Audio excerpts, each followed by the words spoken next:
Hi friends, the family plan 2 Apple టీవీలో release అయిన ఈ సినిమా ఎలా ఉందో ఇప్పుడు చూద్దాం. క్రిస్మస్ జరుపుకోవడానికి లండన్లో ఉన్న తన కూతురు దగ్గరికి బయలుదేరతాడు డాన్, అతని భార్య, చిన్న కొడుకు, పెద్ద కొడుకుతో.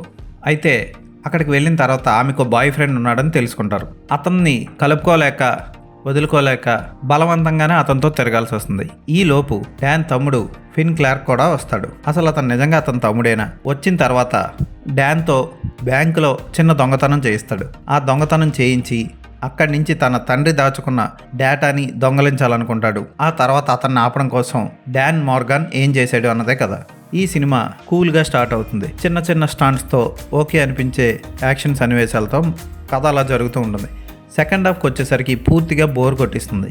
ఫస్ట్ పార్ట్లో ఉన్నంత ఉత్సుకత కానీ స్పీడ్ కానీ ఉండదు సెకండ్ హాఫ్లో.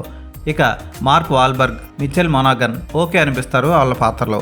ఆల్రెడీ ఫస్ట్ పార్ట్ చూసిన వాళ్ళకి అవే పాత్రలు కంటిన్యూ అవుతూ ఉంటాయి, ఓకే అనిపిస్తాయి. కానీ అంత ఎగ్జైటింగ్గా చెప్పుకోదగ్గ సన్నివేశాలు అయితే లేవు ఈ సినిమాలో. అలాగే సంజీవ్ భాస్కర్ విక్రమ్ పాత్రలో ఆకట్టుకుంటాడు.